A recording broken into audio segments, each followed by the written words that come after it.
Welcome to Your School News. I'm Riley Peterson. And I'm Araceli Lima Duran. Today's headlines include: New Hanover County Schools Transition Advisory Team hold the 2019 Transition Fair Parents' Night and Student Transition Fair. The Transportation Department is rolling out new buses with seatbelts for added safety. And the United Way is getting set for their big campaign kickoff. Our top story this week: New Hanover County Schools held a transition fair in downtown Wilmington for students with disabilities. That's where we find YSN reporter Joanna Carey. She's on the campus of Cape Fear Community College with an on-scene report. Joanna, how's it going out there?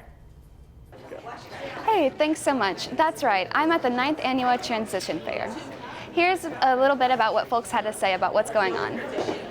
The New Hanover County Transition Fair brings community members together with area students and parents helping them find the right career path for a successful future. The big thing is a lot of our students with disabilities, they kind of know what they want to do when they graduate. They know how they want to live, where they want to live, but they don't know where to get the support to do the things that they want to do. So this is an event where we have tons of community support that comes out here, and they work with them while they're in high school. Some work post high school, so they are getting to meet people who actually can help them even beyond high school. A variety of vendors set up their table to show what they have to offer. So we have lots of agencies, different Trillium's here, UCP is here. We have a lot of transition programs for students with autism and then students with intellectual disabilities. We have employers here that come out, and they're people who we've actually trained, or vocational rehabilitationists trained, to work with people with disabilities. We have post-secondary sites, so East Carolina comes and brings their STEP program for students with learning disabilities. So there's about 50 agencies that registered for the event this year. So we're here really to show the support for the individuals and have them come to us and kind of just be open to any questions. And what's really important is making sure that we kind of cover all the bases between different disabilities. Obviously, we serve individuals with disabilities, but we don't want to discriminate. So just because someone has a mild disability where somebody else has a severe disability, we want to make sure that we're here for them regardless of their disability, and we can push them in the right direction as to what program they would be a good fit for. This is the highlight of my year. I love this part of the year because we just get to see all the people that want to help and support. So when you walk in this room, it's full of people that their main goal is to help students with disabilities and to make them comfortable and feel like they're doing, feel like they have a direction to move in. So that, I love to, there's so much hope in this room. It's really a good thing to see and be a part of. Reporting from Cape Fear Community College, I'm Joanna Carey. Each year, the Professional Educators of North Carolina calls for entries for the annual Young Artist Competition. This is a statewide contest. In 2019, Wrightsboro Elementary School had 2 competition winners. In the K to 2nd grade category, Quinn Lawrence and her watercolor chosen as the winning piece. Quinn was in 1st grade when she created her artwork. New Hanover County Superintendent Dr. Markley also chose this watercolor to represent the K to 2 category in the annual Superintendent's/Board of Education Choice Art Awards. Quinn is currently residing in Oregon with her family. Fatima G. Vasquez was chosen as a young artist in category 3 to 5 with her winning oil pastel of pumpkins. The art features shadows and highlights with established light source. Fatima was in 5th grade at Wrightsboro when she created this beautiful artwork. Fatima is currently enjoying 6th grade at Holly Shelter Middle School. Both art award winners received a check for $50, and they were honored at a very special awards ceremony/luncheon with their art teacher and families in Raleigh in September. New Hanover County Schools are rolling out brand new yellow buses equipped with seatbelts. Officials say the seatbelts will improve safety when bringing kids to and from school. Every year nationwide, hundreds of thousands of school buses transport more than 25 million children to and from their schools, according to the American School Bus Council. That number represents about 50% of the K-12 population. School buses travel approximately 5.7 billion miles annually and are designed to be safer than a passenger vehicle in avoiding crashes and preventing injury. In fact, school buses are the safest mode of transportation for children to get to and from school.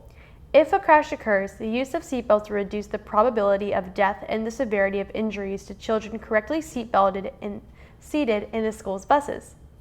School districts have even reported improved student behavior on the school buses with seatbelts, experiencing 90% to 95% fewer write-ups for misbehaving students.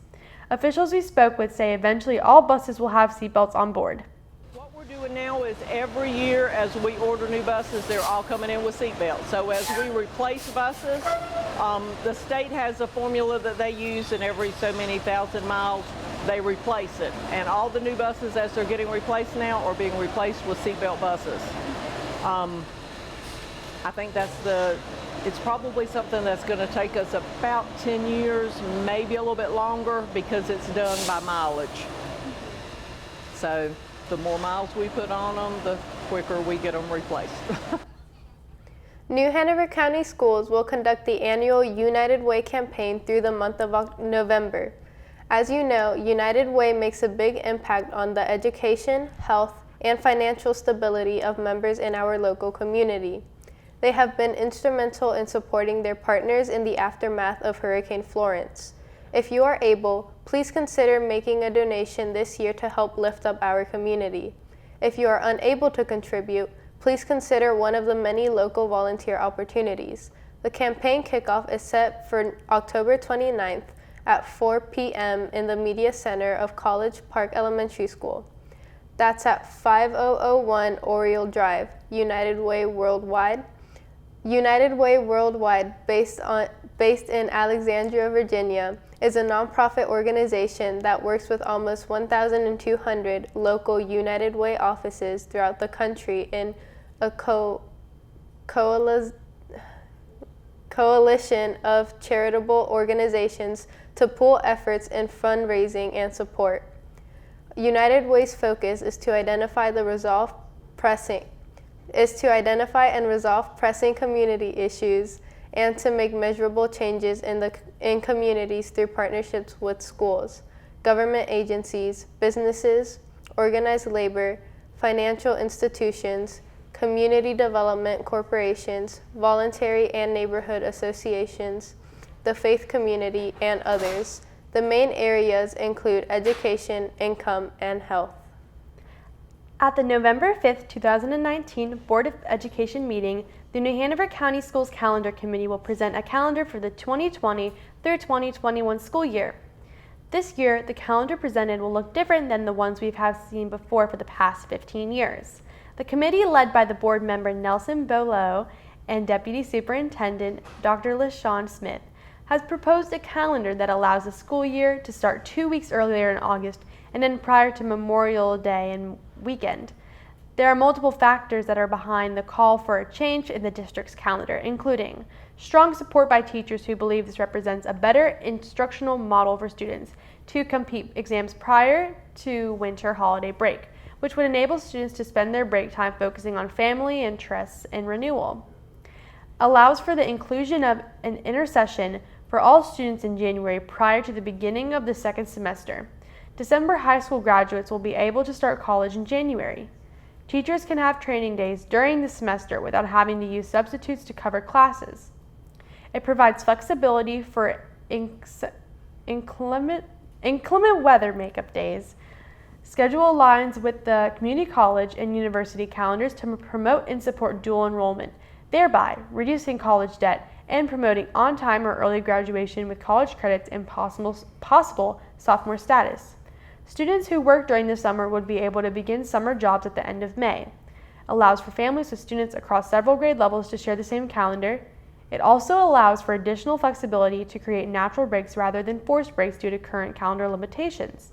For more information and to provide input, please visit nhcs.net. CTEC recently hosted its first volleyball tournament in which students and teachers battled it out to see who the school's best volleyball players are. The tournament was part of a field day that was for all students and staff.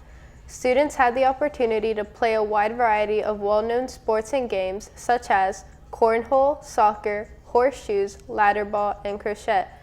The volleyball tournament was a resounding success that allowed for much-needed decompression for students and staff alike. In the end, teachers won the overall tournament 25-17. This is your school news on cable and online. Look for our blue logo for all the latest news online at www.nhcs.net. Also make sure to follow us on Facebook, Twitter, and YouTube.